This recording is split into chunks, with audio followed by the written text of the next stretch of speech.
Hey guys, it's Dr. DRMTLGY, board certified dermatologist. Welcome to my channel. We're gonna be talking about ways to upgrade your morning skincare routine.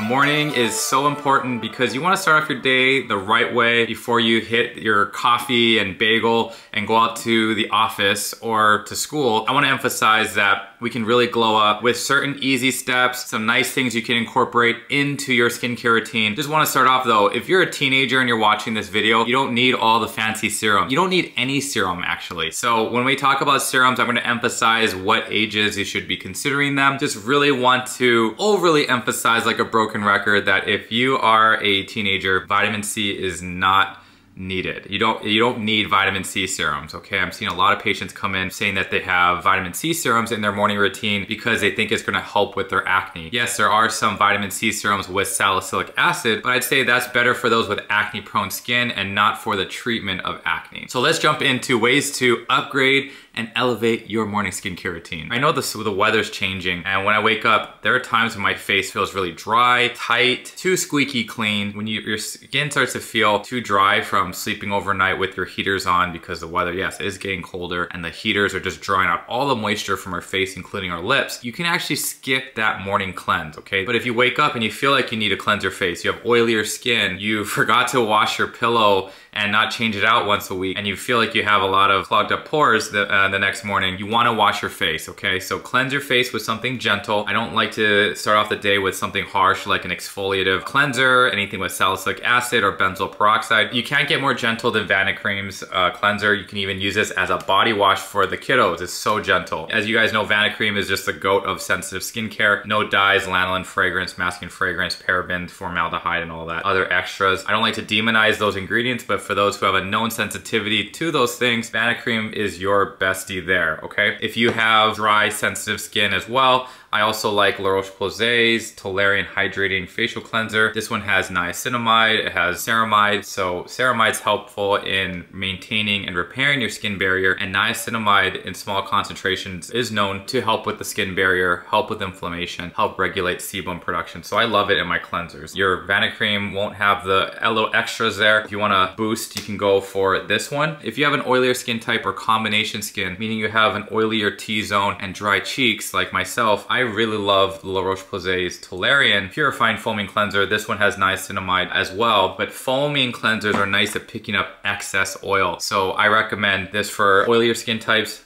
dry skin types, okay? So moving on, if you wanna look into serums, the world of serums, it's a lot of fun, but there's vitamin C serums and hyaluronic acid serums that I like to use in my routine. What do you apply first? I wanna emphasize vitamin C is such a labile ingredient, especially when the ingredient, the active ingredient, is ascorbic acid. It's a great ingredient, but it's quite labile, quite unstable. When light hits it, when it's in the wrong temperature or pH environment, it can break apart and not become effective. And when it's effective, it's great stuff. It's really gonna hit the epidermis, really help reduce dark spots, glow up the skin by just evening out the skin complexion by reducing dark spots. This takes several months for it to kick in though. And so I recommend this for people in their mid to late 20s. I started in my early 30s and I wish I started a little sooner. Now there are different types of hyaluronic acid. We'll get into that, but I just want to go back to my point though, is that you would apply your vitamin C serum first, and if you want extra plumping, do hyaluronic acid after that, okay? So always go thinnest to thickest, but that part's a little tricky. Vitamin C serums, different ones out there. I've talked a lot about RoC, Vitamin C, the Revive and Glow. Most recently, I've been bringing back Vichy's LiftActiv into my routine. DRMTLGY, Vitamin CE+F is nice. There's also higher price points like SkinBetter Alto. This one has 19 antioxidants, so great. My patients love it. I actually carry this in my office just because it's so awesome. And then also the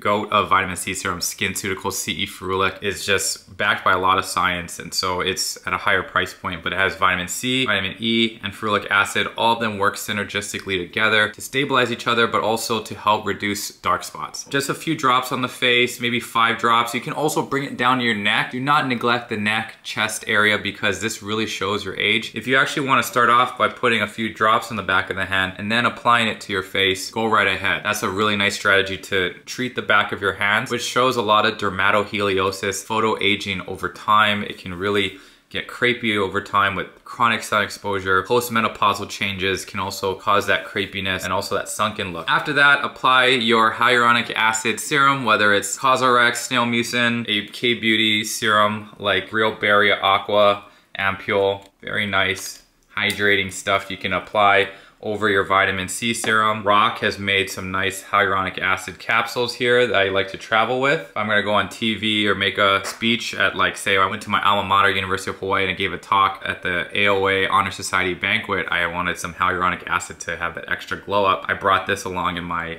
carry-on here. So it's just really nice to travel with RoC capsules. They also make vitamin C and a retinol. I don't travel with the vitamin C capsules as often, but the retinol and the hyaluronic acid I definitely recommend. This is the retinol, but this is for a different video. Retinol's for bedtime. You know, I've been talking a lot about Vichy recently, but Vichy Mineral 89, very good stuff. That's a great hyaluronic acid with, you know, not a lot of ingredients, 11 ingredients. Their prebiotic concentrate, also very nice with niacinamide. I've been using that more often. And so that's a nice way to boost and plump your skin by using hyaluronic acid or beta-glucan or snail mucin to draw in moisture and keep it there. But what you need afterwards is a moisturizer to seal it all in. But the nice hack that I like to talk about would be a moisturizer with SPF. Now, there are various products out there with a moisturizer and SPF built into it. You gotta be careful reading the label if you're gonna go work out or jump in the water. A lot of them aren't water resistant, so make sure to read the labels and make sure it's water resistant if you're gonna get sweaty or you're gonna do water play. You can consider number 7's Restore and Renew Face and Neck.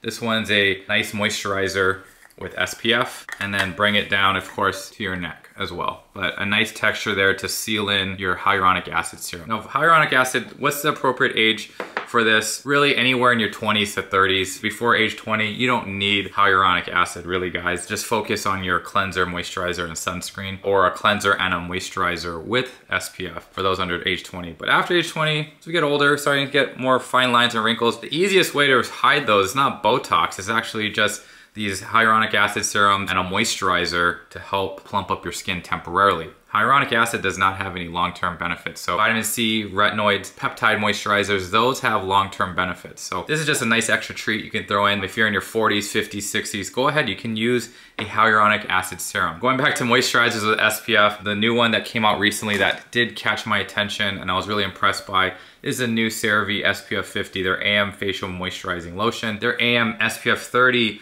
lotion had a lot of critique from my patients. A lot of them didn't like the thick texture of it. Even though it was a hybrid with zinc oxide and chemical UV filters, they've really refined that formulation in this SPF 50. So you have a higher SPF and also a lighter weight texture. So this is gonna be, I think, a really popular product going forward because they really made it better. The OG, not to say it was bad, it worked really well for my patients on topical acne medications to help protect their skin, but just the texture is a little too thick and chalky. Other facial moisturizers with SPF, you know, we've talked about on the channel. Cetaphil has made a good one. La Roche-Posay Toleriane Double Repair UV SPF 30 is also nice. That one has niacinamide in it. The Hydra Boost by Neutrogena, they made an SPF 50 moisturizer. Check those out. If you have, though, hyperpigmentation, I have two options for you. One would be Kiehl's, one of their newest products, the Auto Tone Discoloration and UV Solution. This one is SPF 30, and what it has is this new ingredient called Melocel. Melocel was developed by L'Oreal, and they have tried to revamp the way we attack hyperpigmentation. Hyperpigmentation involves too much melanin being produced, and so we have tyrosinase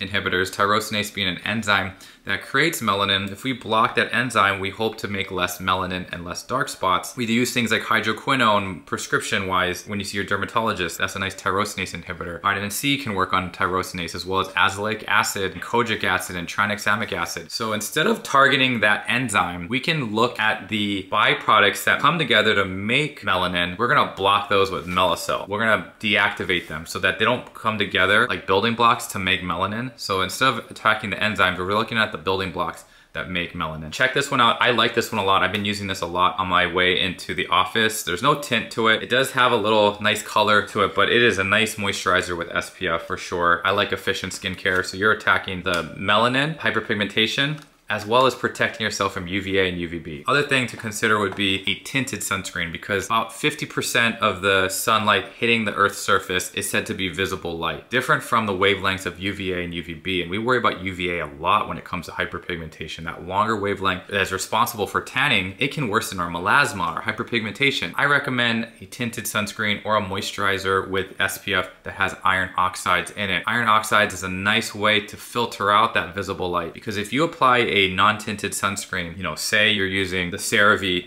product here and you have hyperpigmentation, you could be so diligent with this. You wear it every day and you reapply every 2 hours. But if you have hyperpigmentation and your skin a color, you can still see worsening of your hyperpigmentation. So what you need is something with iron oxide. So I like Dermatology's Universal Tinted Moisturizer SPF 46. This is the dupe to Ulta MD's, one of their greatest products, the UV Clear Tinted SPF 46. So that one's a little higher price point. This one is in the $20 to $30 range. They're both great, Ulta MDs and Dermatology, to use as a moisturizer with SPF and tint. So use that every day. Not water resistant though, so it's a great one just to apply when you're gonna go for a nice little walk or you're gonna go to the office, apply those sunscreens. So that's some big tips to start off your day right, especially as we go into winter. If you need to moisturize your lips, or if you wanna actually help with chapped lips when you wake up in the morning, drink a lot of water. Stay hydrated. Apply some petrolatum ointment like Vaseline, Aquaphor, CeraVe healing ointment, Cetaphil healing ointment. The only thing with Cetaphil healing ointment though, it has beeswax, which I worry about the lips. I'm seeing a lot more beeswax sensitivity. If you have an lanolin allergy, you want to stay away from Aquaphor because that has lanolin wool alcohol. Those allergy rates are going up, but I still love Aquaphor. I use that on myself and my kids, and we'll keep an eye out for any sensitivities that we develop, but right now we're good. So those are good to put on your lips. You can apply a little bit on your cheekbones. You know, after you apply your serums, you can apply a little bit there just for extra glow up. And that's how you elevate your morning skincare routine, guys. Thank you for subscribing to the channel. Thank you for sharing with your friends. Thank you for your comments. Thank you for your questions. Thanks for hitting that like button and bell notification. I appreciate you all. Over 600,000 friends here and also on Instagram. Thank you guys for finding me on Instagram and watching my videos there as well. Over 600,000 friends there. So appreciate you guys. Have a nice fall season and winter season. Hopefully we can talk about some nice holiday gift ideas soon. All right, take care and peace.